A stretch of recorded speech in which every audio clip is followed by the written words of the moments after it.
നമസ്കാരം. പുതിയ 2 വന്ദേ ഭാരത് എക്സ്പ്രസ് ട്രെയിനുകൾ പ്രധാനമന്ത്രി നരേന്ദ്രമോദി ഇന്ന് ഉദ്ഘാടനം ചെയ്യും.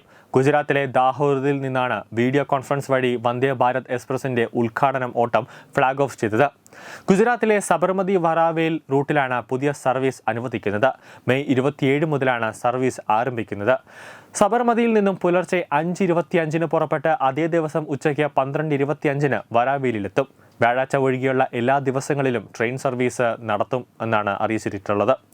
വരാവേലിൽ നിന്നും സബർമതിയിലേക്കുള്ള വന്ദേ ഭാരത് എക്സ്പ്രസ് മെയ് 27 ആരംഭിക്കുക. വരാവേലിൽ നിന്നും ഉച്ചയ്ക്ക് 2:40 പുറപ്പെട്ട് അതേ ദിവസം രാത്രി 9:30 സബർമതിയിൽ എത്തിച്ചേരും. സബർമതിയിൽ നിന്നും വരാവലിയിലേക്കുള്ള ചെയർകാർ നിരക്ക് 1,005 രൂപയായിരിക്കും. ഇതിൽ 142 രൂപ കാറ്ററിംഗ് സർവീസിനുള്ള ചാർജായി എക്സിക്യൂട്ടീവ് ചെയർകാറിന് 2,010 രൂപയും അതിൽ 175 രൂപ കാറ്ററിംഗ് ചാർജുകളും ഈടാക്കുന്നുണ്ട്. വന്ദേ ഭാരത് എക്സ്പ്രസിന്റെ ഉദ്ഘാടനത്തിനായി പ്രധാനമന്ത്രി നരേന്ദ്രമോദി രാവിലെ ഗുജറാത്തിലെത്തി. ദാഹോദിൽ നിന്നും ഇന്ത്യൻ റെയിൽവേയുടെ ലോക്കോമോട്ടീവ് നിർമ്മാണ പ്ലാന്റ് പ്രധാനമന്ത്രി മോദി ഉദ്ഘാടനം ചെയ്തു. ആഭ്യന്തര ആവശ്യങ്ങൾക്കും കയറ്റുമതിക്കുമായി 900 HP ശേഷിയുള്ള ഇലക്ട്രിക് ലോക്കോമോട്ടീവുകളും ഈ പ്ലാന്റിൽ നിന്നും ഉൽപ്പാദിപ്പിക്കും. പ്ലാന്റിൽ നിന്നും നിർമ്മിക്കുന്ന ആദ്യത്തെ ഇലക്ട്രിക് ലോക്കോമോട്ടീവ് പ്രധാനമന്ത്രി മോദി ഫ്ളാഗ് ഓഫ് ചെയ്തു. ഇന്ത്യ ഉൾപ്പെടെ ഗുജറാത്തിൽ 82,000 കോടി രൂപയുടെ വികസന പദ്ധതികളാണ് പ്രധാനമന്ത്രി ഇന്ന് ഉദ്ഘാടനം ചെയ്തത്. ഓപ്പറേഷൻ സിന്ദൂറിന്റെ വിജയത്തിന് ശേഷം ഇതാദ്യമായാണ് ഗുജറാത്തിൽ എത്തുന്നത്. പ്രധാനമന്ത്രി നരേന്ദ്രമോദി വഡോദരയിൽ നടത്തിയ റോഡ് ഷോയിൽ പങ്കെടുത്തത് കേണൽ സോഫിയ ഖുറേഷിയുടെ കുടുംബമാണ്. പ്രധാനമന്ത്രി മോദിയെ കാണാൻ കഴിഞ്ഞതിൽ ഞങ്ങൾക്ക് സന്തോഷം തോന്നി. സ്ത്രീ ശാക്തീകരണത്തിനായി അദ്ദേഹം ഒരുപാട് കാര്യങ്ങൾ ചെയ്തിട്ടുണ്ട് എന്നും സോഫിയുടെ ഇരട്ട സഹോദരി ഷൈന സുൻസാര പറഞ്ഞു.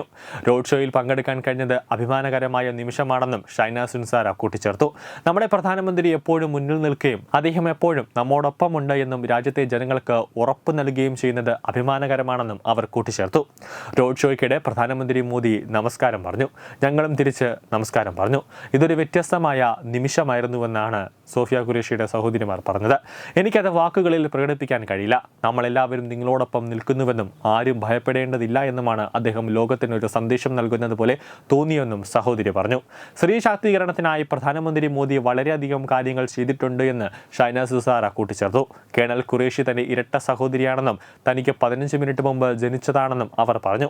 അവർ രാജ്യത്തിന് വേണ്ടി എന്തെങ്കിലും ചെയ്യുമ്പോൾ അതെനിക്ക് മാത്രമല്ല മറ്റുള്ളവർക്കും പ്രചോദനം നൽകുന്നു. അവരിനി എൻ്റെ സഹോദരി മാത്രമല്ല രാജ്യത്തിന്റെ സഹോദരി കൂടിയാണെന്ന് ഷൈന സുസാര പറഞ്ഞു. ന്യൂസ് ഡെസ്ക് തത്തമൈ TV.